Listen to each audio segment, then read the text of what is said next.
Hey guys, welcome back to a brand new Rants and PJ Pants. Today's PJ Pants are, Batman, there's Joker, my favorite Harley Quinn, and I'm rocking my Cody Co hoodie. I am a huge Cody Co fan. I will be seeing the Tiny Meat Gang January 31st at the Smiling Moose in Pittsburgh. I can't wait. If you're going, please let me know. I want to meet you and hang out. And yeah, it should be really, really fun. We got the VIP tickets for like the late show. So I think that one, like you can get in at like 7 or something. Sorry, I just got done walking Laddie. So today's Rants and PJ Pants is going to be like kind of all over the place because there are just like a lot of things on my mind, and I thought I'll jot down a couple of things and then just like film and say hi and hate the angle and the lighting and you know, just talk about some things that are bothering me. Number one, I'm fat. I'm tired of being fat, but I'm not actively doing anything or much at all to change that. I feel like being on the Zoloft, which I've been on for a few years, and been like, I'm on 150 milligrams now. I didn't feel this way when I was on a lower dose, but I feel like a lack of ambition, a lack of motivation. I feel like I'm not feeling like when I'm sad, I'm not able to completely feel that pain, or even when I'm happy, like I can't completely feel anything. I'm just kind of flat, you know? So after much hassle with my PCP, I'm going to be getting weaned off of it. I remember once when I couldn't get it filled for like a week and I had brain zaps and everything. It was horrible. So this way, weaning down will kind of limit the effects from discontinuation syndrome. So I'm excited about that. I'm hoping that'll help change things. I'm eating better, you know. I'm vegan. I eat vegan, but there's a lot of bad vegan food. I am not one of those vegans. I was not born a vegan. I wasn't raised as a kid being vegan. So I don't care that other people eat meat. The extreme vegans I have issue with, especially here on YouTube, like Sonia Say, for example, who has a fennec fox as a pet and feeds it vegan cat food. She's absolutely ridiculous. I could probably just do a video on her, but what was I watching? I was watching something and her name came up and I was like, that's that bitch that has that fox that looks like emaciated. And it's really weird because there are a lot of vegans that do have exotic animals, and it's kind of weird.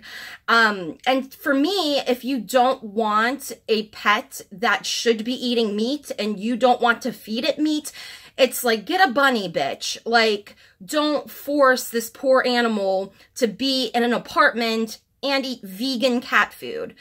She said that he was skinny.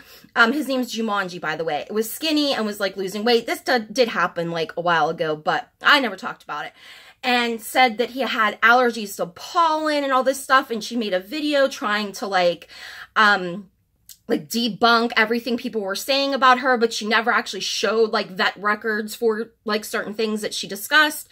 So she's just one out of many, like, extreme vegans. I feel like there are some great vegan YouTubers that share recipes, that share workouts, that talk about why they became vegan, but aren't preachy, aren't jerks about it. Because I don't, like, I'm pro-choice. I am very much like liberal with social issues.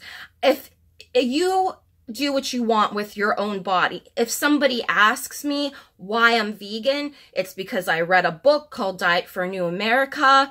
Way back then, I was under the impression that I think a lot of people are, that like, maybe not our age now, but maybe younger, where cows are roaming the hills, you know, and don't really think about industrial factory farming, like that industry, you know. I didn't even know what that was way back then.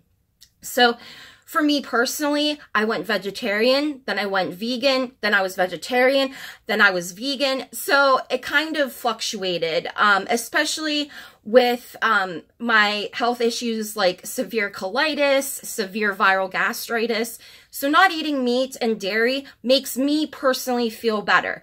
But I don't care. You know, I saw a meme one time that said, how do you know someone is vegan? Don't worry, they'll tell you. So I hate to even say the V word whenever I'm around people, because I'm like, I'm not like preachy like that. I don't care what you do, you know. I used to eat meat. I remember the love of a bacon cheeseburger. I get it, you know. I have friends that are vegan, but like once a year, like when my friend comes back to visit, she'll go to that, I think it's called Ruth's Chris, something like that, like steak place downtown, and she'll get a filet mignon. That's the only time she eats meat, like once a year. You know what I mean? Now, to extreme vegans, that's insane. And it's just crazy to me because a lot of them seem to take up a lot of time right fighting, like online, and like going to like extremes to like bully people that maybe have like a plant-based diet, but they're not cruelty-free, or maybe they eat meat like once a week or something, which is still good, you know, but they attack the shit out of them. I feel like those people don't even really do anything. Like, what are you doing if you call yourself an animal activist, but all you're doing is sitting on the computer? You know what I mean? Are you volunteering at shelters? Or, you know, did you adopt a shelter animal, you know, or did you get an exotic pet from a fucking breeder, which is supposed to be something that is not good if you are some animal rights advocate, you know? Which brings me to PETA. Fuck PETA. I got sucked in when I was about 17, 18. They sent me a video, like, I think I signed up for like their website.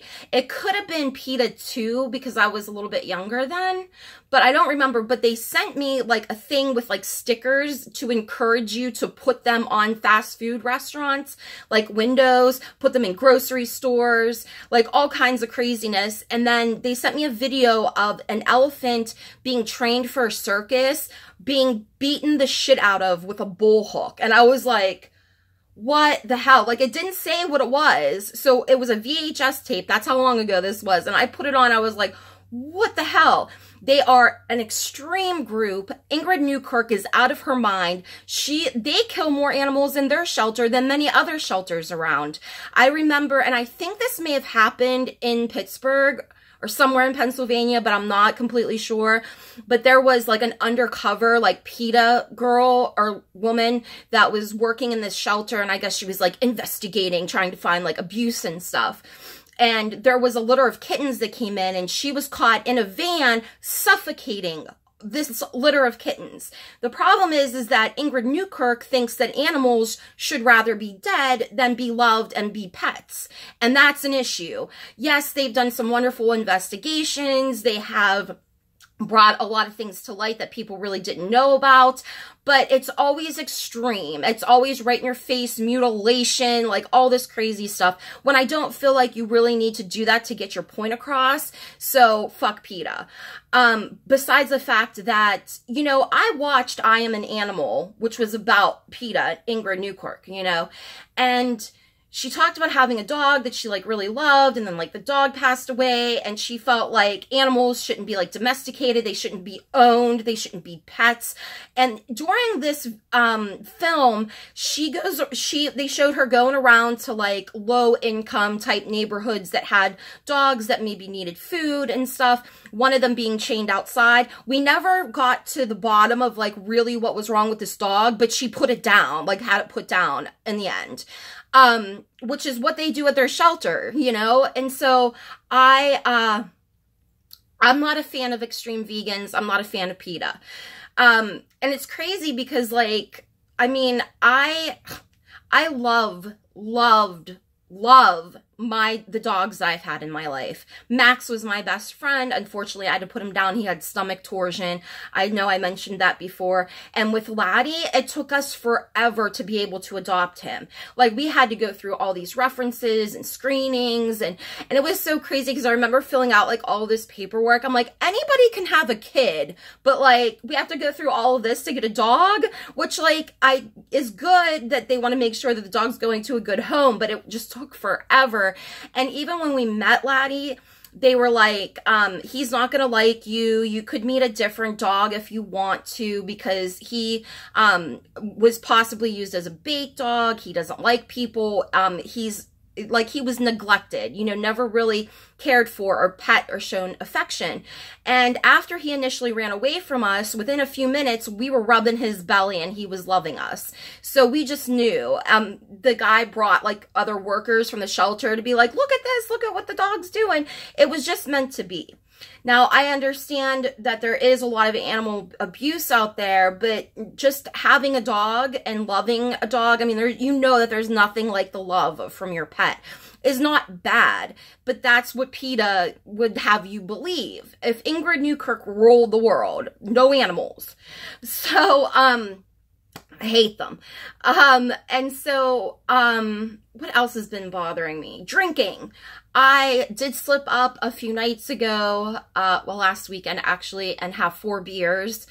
Things have been just insane. Like, my sister-in-law and my brother are in like the most toxic marriage ever. It's just so much, and it's so much of like a weight on my shoulders, and some things happened over the weekend. I just could not. And I just had to have like a release. I went out back. I was out in the cool, out by the fire pit, and I'm like having a couple beers. I just needed to chill. I did not have any shots, which is good, but I still drank, and I'm pissed off about that.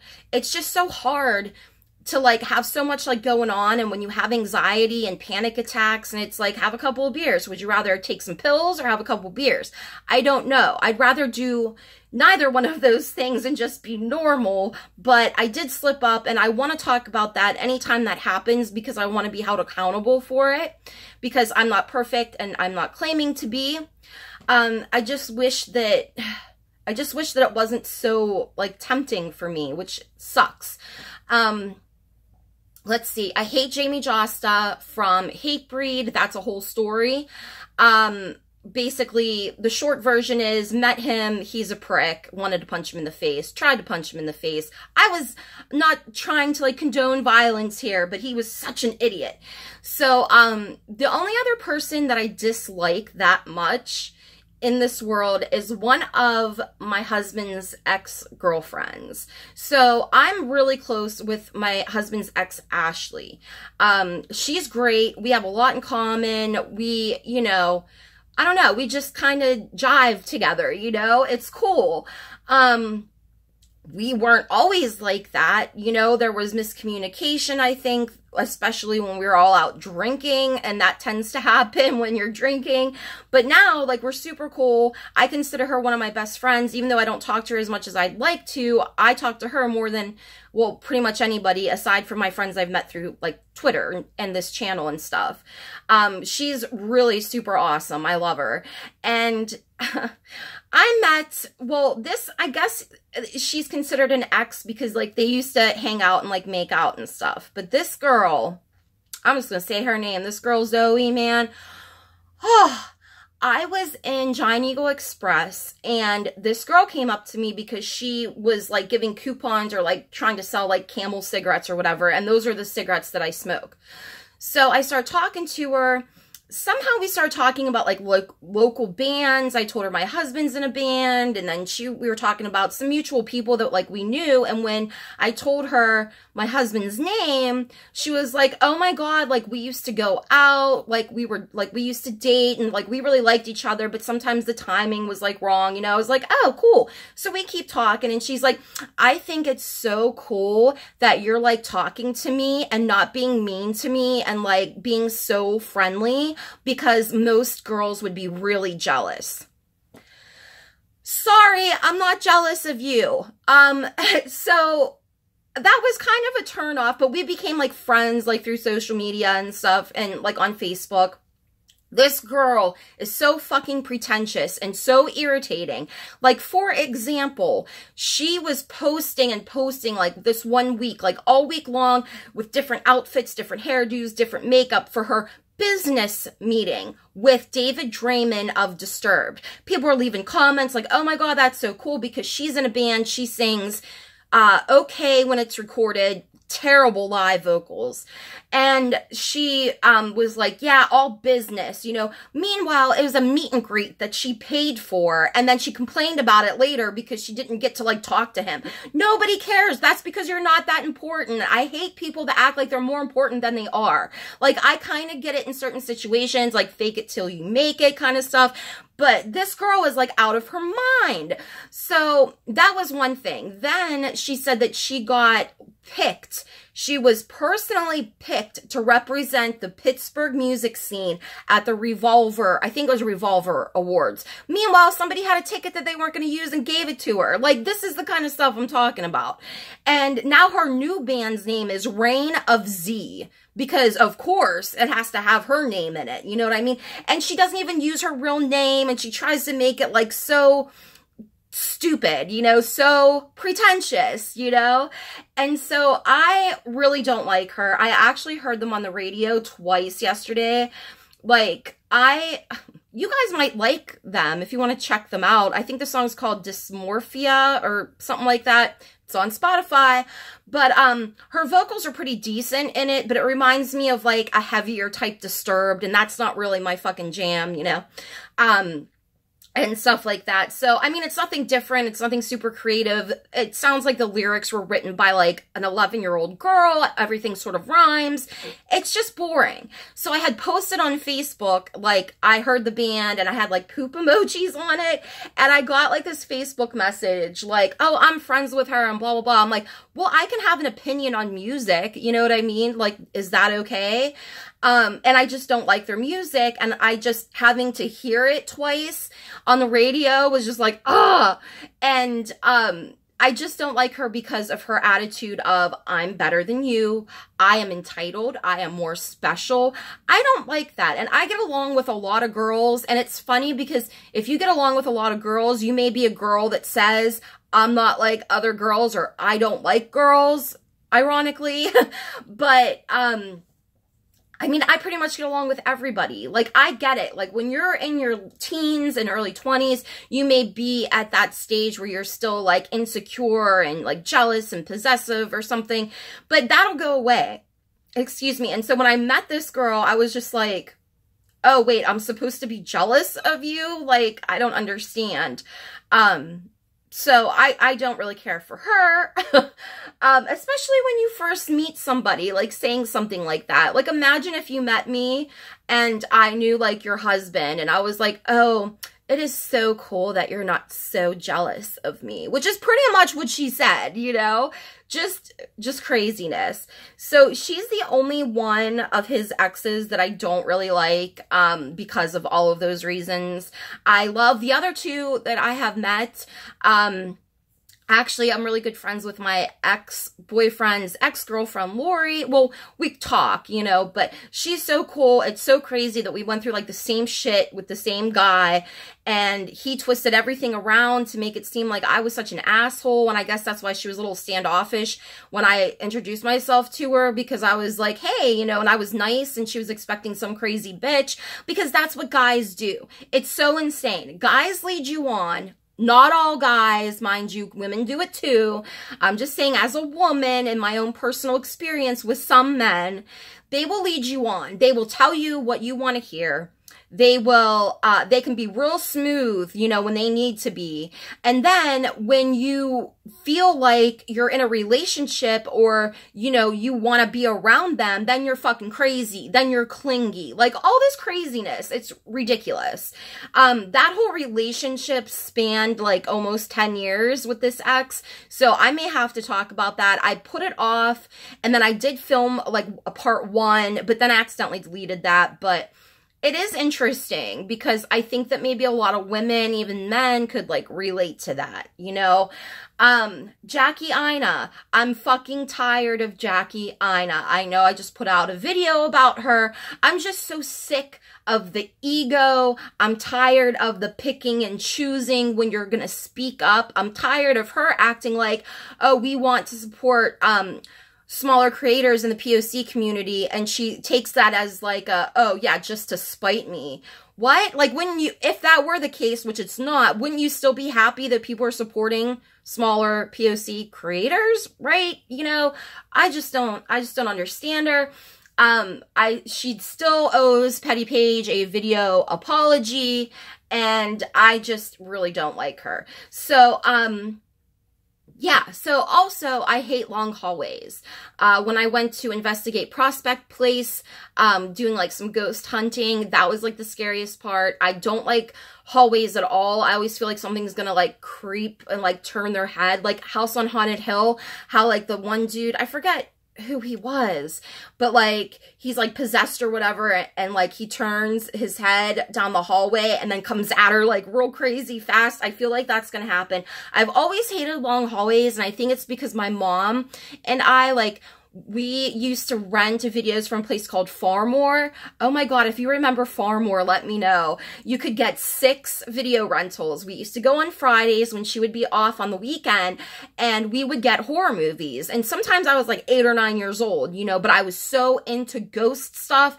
I was so into like slasher movies at that age. I don't know. Unsolved Mysteries was my shit, especially the one that was like all dedicated to ghosts, that had like the Queen Mary, the bar in Gettysburg, like all that kind of stuff. So I remember we were watching, I think it's Poltergeist 2, where the hallway just keeps going and going and going. And that, along with Unsolved Mysteries, is like why I cannot deal with long hallways. I'm not good with tunnels either, especially just getting into a tunnel. I have to look down until I can kind of like see the end. It isn't for any particular reason. Like, nothing ever did come out of a hallway to attack me. It's just this, oh my god, like this intense fear that I have. I just have to be like this. Like if we're watching movies and they're showing like a long hallway, I have to go like this. It's ridiculous. I think that's all I want to complain about. Yeah, I'm pretty sure. I know that this wasn't really a very cohesive video because I was just like all over the place, but I just wanted to talk to you guys, you know, and just kind of complain about some things. So I hope you guys enjoyed watching this. If you did, subscribe if you feel like it. I will leave the link for my Twitter down below. I will have some All Slay No Shades this weekend, I promise. And I will see you guys in the next video. Love and hugs. Bye.